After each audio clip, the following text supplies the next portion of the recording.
Hi everyone, कैसे हैं दोस्तों। उम्मीद करते हैं आप लोग सही होंगे और सही रहना भी चाहिए। देखिए, आज के सेशन में हम लोग बिहार बोर्ड से रिलेटेड कार्बन, एक हमारा टॉपिक्स है कार्बन और उसके कंपाउंड। क्या है? कार्बन और उसके कंपाउंड को उसके यौगिक को आज हम लोग डिस्कस करने का कर रहे हैं कि इसमें जो है क्या क्या आने वाला है मेन रूप से, वो हम लोग आज इसमें देखेंगे। जिसमें कि इस चैप्टर से जितने भी VBI क्वेश्चन बनने वाले हैं उसको आज हम लोग इसमें कवर करेंगे। ठीक है, मतलब इससे बाहर एक कुछ भी ऑब्जेक्टिव नहीं आता और सारा क्वेश्चन यहीं से इसी पेपर से आता है, ये हम लोग को देखना है। ठीक है, चलिए हम लोग समय को वेस्ट नहीं करते हैं और आगे बढ़ते हैं। इसमें देखिए, यदि ये वीडियो अच्छा लगे आप लोग को तो आप इसको लाइक कर लें, चैनल को सब्सक्राइब कर लें और दोस्तों में वीडियो को शेयर करें ताकि फ़ायदा सभी दोस्त मिल के लें और इस सेशन को बेहतर बनाने का काम करेंगे। चलिए देखते हैं, हम लोग क्वेश्चन को शुरू करते हैं, सेशन शुरू करते हैं। लेकिन आप लोग जो है इसको ज़रूर लाइक करने का ट्राई करेंगे। ठीक है, देखिए क्वेश्चन हमारा है, फर्स्ट क्वेश्चन है कि कार्बन की संयोजकता वैलेंसी कितनी होती है, यह पूछ रहा है। ठीक है, कार्बन की संयोजकता या वैलेंसी कितनी होती है वो पूछ रहा है। देखिए इसका होता है 4। क्या हो जाएगा? 4। अब देखिए कैसे होता है, सो देखिए कार्बन क्या होता है C6। देखिए इसका जब हम लोग इलेक्ट्रॉनिक कन्फिग्रेशन लिखेंगे तो 1s2 2s2 2p2 2p2। देखिए यहाँ आउटर में कितना हो जाएगा 2a और 2a कितना हो जाएगा 4। तो इसकी जो वैलेंसी वो कितनी हो जाएगी? 4 हो जाएगी। चलिए हम लोग देखते हैं सेकंड क्वेश्चन को देखते हैं। सेकंड क्वेश्चन हमारा है, कह रहा है कि कार्बन द्वारा सहसंयोजक बंध बनाने का कारण क्या है। बता रहा है कि कार्बन द्वारा जो है सहसंयोजक बंध बनाने का कारण क्या है। तो देखिए कार्बन द्वारा सहसंयोजक बंध बनाने का कारण मेन रूप से है कि अधिक आयनिक ऊर्जा होना। क्या होता है उसमें? अधिक आयनिक ऊर्जा यदि होता है कार्बन, इसलिए क्या होता है वो हमारा सहसंयोजक बंध बनाने का कारण होता है। ठीक है, तो ऑप्शन नंबर बी इसका करेक्ट आंसर हो जाएगा। चलिए देखिए क्वेश्चन नंबर थर्ड देखिए। क्वेश्चन नंबर देखिए थर्ड का रहा आपका, क्वेश्चन नंबर थर्ड है कि मेथेन का आणविक सूत्र क्या होता है। देखिए मेथेन का आणविक सूत्र क्या होता है, तो ये देखिए इसका होता है CH4। क्या होता है इसका? CH4 होता है। देखिए CH4 कहने का मतलब है, देखिए ये क्या है, ये आपका एल्केन ग्रुप का है, ये आपका एल्केन ग्रुप का है। और एल्केन का जो देखिए फॉर्मूला होता है, ये होता है CnH2n+2 CnH2n+2। तो देखिए इसके अकॉर्डिंग देखिए कार्बन का 1 होगा, मीथ का होता है 1, तो क्या होगा? तो जब C1H2 × 1+2 C1H4 मतलब CH4, ये क्या होगा? आपका मीथेन हो गया। ऑप्शन नंबर ए इसका करेक्ट आंसर हो जाएगा। चलिए क्वेश्चन नंबर थर्ड देखते हैं, सॉरी फोर्थ देखते हैं। देखिए क्वेश्चन नंबर 4 कह रहा है कि हाइड्रोकार्बन किसे कहते हैं। ठीक है, देखिए नाम में ही क्या छिपा हुआ है कि हाइड्रोकार्बन किसे कहते हैं। तो हाइड्रोकार्बन कहते हैं जिसमें हाइड्रोजन और कार्बन प्रेजेंट होता है, उसी को हम क्या होता है? हाइड्रोकार्बन बोलते हैं। मतलब ऑप्शन नंबर सी इसका करेक्ट आंसर हो जाएगा। हाइड्रोकार्बन जिसमें हाइड्रोजन और कार्बन दोनों प्रेजेंट होते हैं उसको हम कहते हैं हाइड्रोकार्बन। चलिए देखते हैं आगे। क्वेश्चन नंबर 5 देखिए हमारा कह रहा है कि संतृप्त हाइड्रोकार्बन में किस प्रकार का बंधन होता है। कह रहा है कि संतृप्त हाइड्रोकार्बन में किस प्रकार का बंधन होता है। देखिए इसमें होता है एकल बंध। क्या होता है? एकल बंध होता है। देखिए जब वही यदि असंतृप्त की बात करेंगे हम लोग, जब वही हम लोग असंतृप्त की बात करेंगे उसमें देखिए या तो डबल या तो दोहरा बंध होगा या फिर तिहरा बंध होगा, दोनों होता है। ठीक है, या तो डबल बॉन्ड होगा या फिर ट्रिपल बॉन्ड, दोनों होता है। तो हमको पूछ रहा है संतृप्त हाइड्रोकार्बन में किस प्रकार का बंध होता है, तो कैसा होता है? हमारा एकल बंध होता है। ठीक है, क्वेश्चन नंबर जो है 5 इसका correct answer, question number B 5 का बी जो है उससे करेक्ट आंसर हो जाएगा। चलिए क्वेश्चन नंबर 6 देखते हैं। देखिए क्वेश्चन नंबर 6 का रहा है कि इथेनॉल का रासायनिक सूत्र क्या होता है। इथेनॉल का रासायनिक सूत्र जो होता है सो हमारा होता है C2H5OH। क्या होता है? C2H5OH। ये देखिए हमारा क्या है? इथेनॉल है। ठीक है, देखिए CH3COOH किसका फॉर्मूला होता है? तो ये हमारा एसिटिक एसिड का होता है। क्या होता है? एसिटिक अम्ल का जो होता है CH3COOH होता है, ये हमारा एसिटिक का होता है। ठीक है, और ये हमारा इथेनॉल का होता है। C2H5 किसका होता है? ये इथाइन का होता है। किसका होता है? ये इथाइन का होता है। ठीक है, और ये हमारा बेंजीन होता है। ये हमारा बेंजीन होता है। ठीक है, तो हमको पूछ रहा था इथेनॉल का रासायनिक सूत्र क्या होता है, तो इथेनॉल का रासायनिक सूत्र होता है ऑप्शन नंबर 20 का करेक्ट आंसर C2H5OH क्या होता है, इथेनॉल का रासायनिक सूत्र होता है। चलिए क्वेश्चन नंबर 7 देखिए, क्वेश्चन नंबर देखिए 7 कह रहा है कि एथाइन जिसको बोलते हैं एसिटिलीन का सूत्र क्या होता है। देखिए कह रहा है कि एथाइन ये एसिटिलीन का सूत्र क्या होता है, तो इसको बोलते हैं C2H2 क्या होता है इसका C2H2, ये जो है हमारा मतलब एल्काइन ग्रुप का है। ठीक है, इसका ऑप्शन नंबर ए इसका करेक्ट आंसर हो जाएगा। चलिए क्वेश्चन नंबर 8 देखते हैं। क्वेश्चन में देखिए 8 कह रहा है कि साबुन के निर्माण की प्रक्रिया को क्या कहते हैं, तो देखिए इसको सॉफ्टनिफिकेशन कहते हैं। क्या कहते हैं, सॉफ्टनिफिकेशन। देखिए होता क्या है, साबुन जो बनाता है उसको साबुनीकरण कहते हैं, साबुनीकरण। साबुनीकरण एक प्रोसेस है जिसमें क्या होता है, साबुन को बनाया जाता है, उसी को इंग्लिश में बोलते हैं सॉफ्टनिफिकेशन। ऑप्शन नंबर बी इसका करेक्ट आंसर हो जाएगा।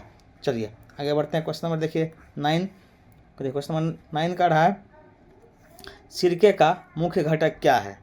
बता रहा है कि सिरके का मुख्य घटक क्या है, तो कि ये इसका एसिटिक एसिड होता है। वही CH3COOH क्या होता है, हमारा एसिटिक एसिड होता है। यही क्या होता है, इसका एसिटिक एसिड का फॉर्मूला होता है CH3COOH। यही क्या होता है, सिरके का मुख्य घटक होता है। चलिए तो आपका ऑप्शन नंबर सी इसका होगा 9 का। क्वेश्चन नंबर देखिए 10 देखिए, 10 का पूछ रहा है कि एस्टर की गंध कैसी होती है। ठीक है, तो देखिए एस्टर की गंध जो होती है मीठी और फलों जैसी होती है। कैसा होता है, मीठी और फलों जैसी। ऑप्शन नंबर सी इसका करेक्ट आंसर हो जाएगा। आप लोग बताएंगे कि आप लोग कमेंट में बताइएगा कि फल को पकाने में कौन सी चीज़ का हम लोग उपयोग करते हैं, वो आप लोग बताइएगा। चलिए क्वेश्चन नंबर 11 देखते हैं। क्वेश्चन नंबर 11 देखिए कह रहा है जो कार्बन का एक अपरूप है। देखिए कार्बन का 2 अपरूप होता है, एक होता है ग्रेफाइट, दूसरा होता है हीरा। क्या होता है, हीरा। तो देखिए क्या है यहाँ पे ग्रेफाइट ऑप्शन नंबर बी में दिया हुआ है। पूछा है कि कार्बन का एक अपरूप कौन सा है, तो ग्रेफाइट आपका कार्बन का एक अपरूप है। चलिए ऑप्शन नंबर देखते हैं। चलिए क्वेश्चन नंबर देखें 12 देखते हैं। कह रहा है कि बकिन फ्लोरीन में कार्बन की संख्या कितनी होती है। ठीक है, बंकिमस्टल फ्लोरीन में कार्बन की संख्या कितनी होती है। देखिए इसका होता है 60। कितना होता है, 60 आपका हो जाता है, मतलब 60 होता है। और क्या होता है, इसी का जो आकार होता है वो फुटबॉल जैसा होता है। हाँ, फुटबॉल जैसा क्या होता है, इसका आकार होता है। ठीक है, ऑप्शन नंबर क्या होगा, इसका बी हो जाएगा करेक्ट आंसर। क्वेश्चन नंबर 13 देखिए, 13 देखिए कह रहा है आपका कि एथेनॉल का उबलांक लगभग कितना होता है। देखिए एथेनॉल का जो है उबलांक पूछ रहा है, तो ये आपका 78 डिग्री होता है। कितना होता है, 78 डिग्री। और 100 डिग्री क्या होता है, उसका सेपरेशन पॉइंट होता है, वो ध्यान रखिएगा। चलिए इसका ऑप्शन नंबर ए था करेक्ट आंसर। देखिए क्वेश्चन नंबर 14 का देख लीजिए। कह रहा है जो जब एथेनॉल को अधिक गर्म किया जाता है तो यह बनता है। देखिए क्या होता है, जब एथेनॉल को अधिक गर्म किया जाता है तो ये एथीन बन जाता है। क्या बन जाता है, हमारा एथीन बन जाता है। ऑप्शन नंबर सी इसका करेक्ट आंसर हो जाएगा। ठीक है, चलिए देखते हैं आगे। क्वेश्चन नंबर 15 देखते हैं। तो क्वेश्चन नंबर 15 कह रहा है कि साबुन का pH वैल्यू कितना होता है, तो 8 से 9 के बीच होता है। ये देखिए क्योंकि क्या होता है, ये क्षारीय होता है। क्या होता है हमारा, ये क्षारीय होता है। और क्षारीय का क्या होता है, देखिए pH वैल्यू क्या होगा, यदि देखिए 7 से कम होगा तो अम्लीय हो जाएगा हमारा, 7 से ज़्यादा होगा तो हमारा क्या हो जाएगा, क्षारीय हो जाएगा। ध्यान रखिएगा। तो यहाँ पूछ रहा है कि मतलब साबुन का pH वैल्यू कितना होता है, तो हमारा 8 से 9 के बीच होता है, मतलब ऑप्शन नंबर डी इसका करेक्ट आंसर हो जाएगा। चलिए क्वेश्चन नंबर 16 देखते हैं। पूछ रहा है कि स्टीरीकरण में कौन सी 2 धातुएं या कोई वस्तुएं अभिक्रिया करती है। ठीक है, स्टीरीकरण में क्या होता है, देखिए स्टीरीकरण में जो होता है वो अल्कोहल और अम्ल का अभिक्रिया होता है। क्या होता है, अल्कोहल और अम्ल का अभिक्रिया होता है। देखिए ऑप्शन नंबर बी इसका करेक्ट आंसर है। चलिए देखते हैं क्वेश्चन नंबर 17 देखते हैं। क्वेश्चन नंबर 17 देखिए बोल रहा है कि कार्बन किस प्रकार के बंध बनाता है।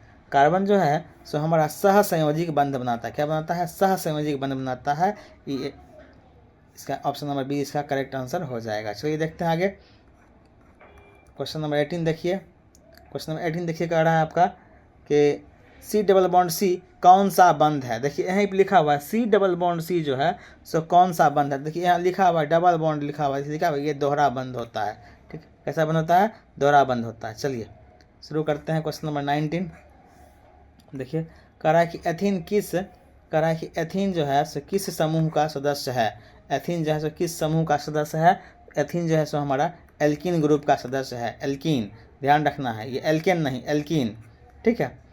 क्या होता है, एक होता है एल्केन, एक होता है एल्कीन, एक होता है एल्काइन, ठीक है। ये क्या है, एल्कीन ग्रुप का सदस्य है, ये ध्यान रखना है। ऑप्शन नंबर डी इसका करेक्ट आंसर हो जाएगा। सेशन कैसा लग रहा है आप लोग कमेंट जरूर बताइएगा और चैनल को सब्सक्राइब जरूर करिएगा। चलिए क्वेश्चन नंबर देखते हैं 20।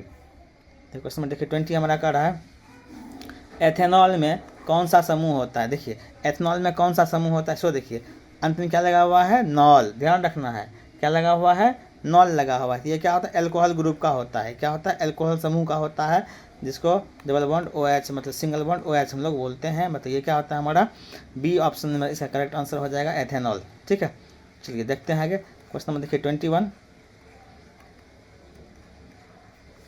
देखिए 21 क्वेश्चन नंबर है आपका, कह रहा है कि कार्बो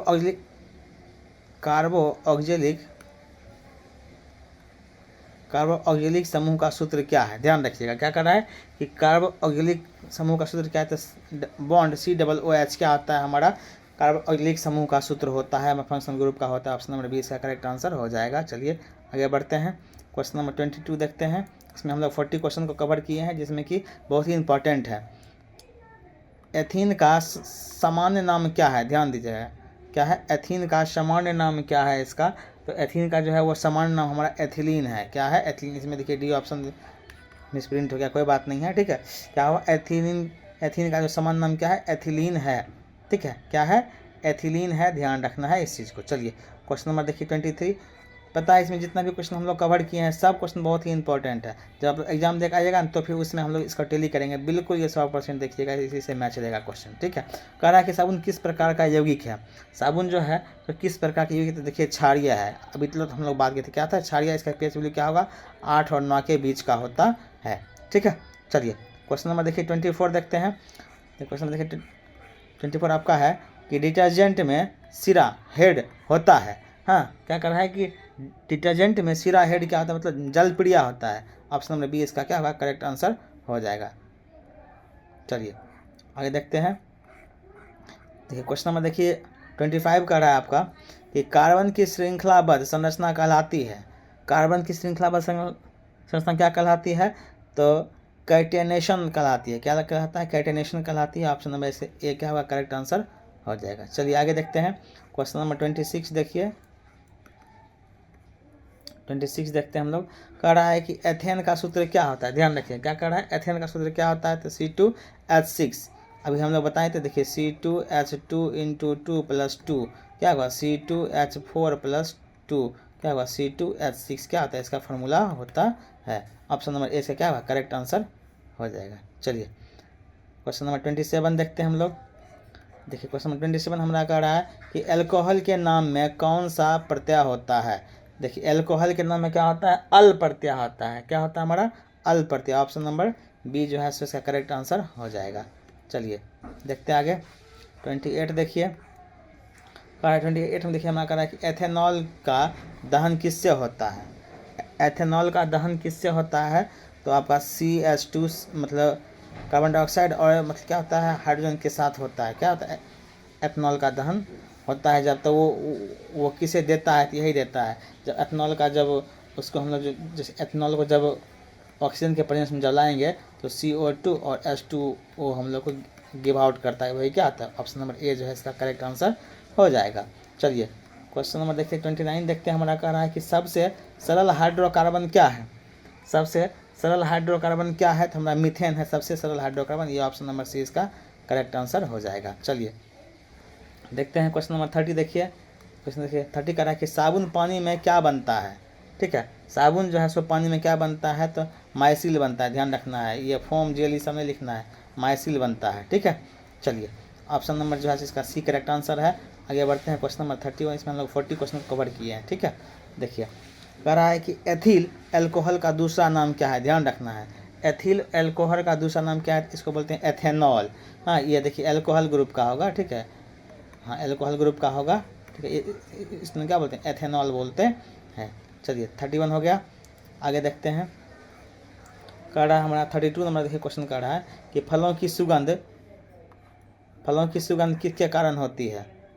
फलों की सुगंध किसके कारण होती है? तो ये देखिए आपका एस्टर की वजह से क्या होता है, फलों की सुगंध होती है। हम लोग अभी पीछे एक क्वेश्चन तुरंत किए थे कि एस्टर का सुगंध कैसा होता है, तो फलों के जैसा, मीठे और फलों के जैसा। तो देखिए यहाँ भी कह रहा है फलों की सुगंध किसके कारण होती है, तो एस्टर की वजह से क्या होता है, फलों की सुगंध होती है। चलिए इसका ऑप्शन नंबर ए हो जाएगा करेक्ट आंसर। आगे बढ़ते हैं, देखिए क्वेश्चन नंबर 23 देखते हैं, सॉरी 33 देखते हैं। जीवाश्म ईंधन का मुख्य तत्व क्या है? ध्यान रखना है, क्या कह रहा है कि जीवाश्म ईंधन का मुख्य तत्व क्या है? तो इसका कार्बन होता है। कार्बन क्या होता है? इसका मुख्य तत्व होता है। क्वेश्चन नंबर 34, क्वेश्चन नंबर 34 देखिए हमारा कह रहा है एथेनॉल को पीने योग्य बनाने के लिए क्या मिलाया जाता है? एथेनॉल को पीने योग्य बनाने के लिए हमें मिथेनॉल मिलाया जाता है। कौन सा मिलाया जाता है? मिथेनॉल मिलाया जाता है, ताकि वो पीने योग्य हमारा बन जाए। चलिए क्वेश्चन नंबर 35 देखिए, कह रहा है कि मीथेन किस समूह का सदस्य है? देखिए मीथेन जो है सो किस समूह का सदस्य है, तो ये अब आपको आप लोग बताइएगा क्या होता है, बताइए थोड़ा सा। देखिए क्या होता है, ये जो है हमारा एल्केन ग्रुप का क्या होता है, एल्केन ग्रुप, इसका फॉर्मूला आता है CnH2n+2। देखिए एक होता है CnH2n-2, एक होता है C2H2n। ठीक है, ये फॉर्मूला होता है। देखिए ये इसको बोलते हैं एल्केन, इसको बोलते हैं एल्कीन, इसको बोलते हैं एल्काइन। ठीक है, ध्यान रखिएगा।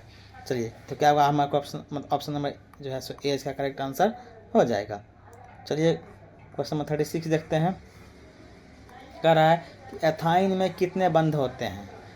एथाइन में कितने बंध होते हैं? तो 3 बंध होते हैं। कितने बंध होते हैं? 3 बंध होते हैं। ये हमारा असंतृप्त हाइड्रोकार्बन्स का एग्जाम्पल होता है। चलिए क्वेश्चन नंबर 37 देखते हैं। देखिए क्वेश्चन नंबर 37 देख लीजिए, कह रहा है कि कैटेनेशन का अर्थ क्या होता है? अभी हम लोग पीछे ही एक तुरंत क्वेश्चन किए थे कि कैटेनेशन का अर्थ क्या होता है। कैटेनेशन का अर्थ होता है श्रृंखला बनाना। क्या होता है? श्रृंखला बनाना। क्या होता है? कैटेनेशन का अर्थ होता है। क्वेश्चन नंबर 38 कह रहा है कि साबुन जो है सो कठोर पानी में कम झाग क्यों बनाता है? साबुन जो है सो कठोर, क्योंकि देखिए Ca+2 और Mg+2 आयन की वजह से क्या होता है, वो कठोर जल में क्या होता है, कम झाग बनाता है। आपका ऑप्शन नंबर जो है सो बी क्या होगा, यहाँ पे करेक्ट आंसर हो जाएगा। चलिए question number second last question हम देखते हैं, हमारा है एथेनॉल के अधिक सेवन से प्रभावित अंग कौन सा है? हाँ, एथेनॉल के अधिक सेवन से हमारा यकृत, जिसको लीवर बोलते हैं, वो क्या हमारा प्रभावित हो जाता है। ठीक है, चलिए लास्ट क्वेश्चन देखते हैं। हमारा है कि एक एथेनॉल की प्रकृति कैसी होती है? कह रहा है कि एथेनॉल की प्रकृति कैसी होती है, तो ये देखिए हमारा होता है तटस्थ, मतलब होता है उदासीन। कैसा होता है भाई? उदासीन होती है। ठीक है, चलिए आज का सेशन हम लोग ख़त्म करते हैं। अब सेशन कैसा लगा आप लोग ज़रूर बताएं, और चैनल को सब्सक्राइब कर लीजिएगा, ताकि नेक्स्ट जो है सो हम लोग वीडियो फिर डालेंगे, ताकि आपके पास इसका नोटिफिकेशन जाए। मिलते हैं नेक्स्ट वीडियो में, तब तक के लिए आप लोग जो है सो आगे से तैयारी करते रहें। और फिर जो है देखिए होता क्या है कि हम लोग जो है इसके साथ पूरा बने रहेंगे, और बोर्ड के एग्ज़ाम को पूरे हम लोग कवर अप करने का ट्राई करेंगे। ठीक है, चैनल को सब्सक्राइब कर लीजिए। मिलते हैं नेक्स्ट वीडियो, तब तक के लिए टेक केयर, बाय बाय।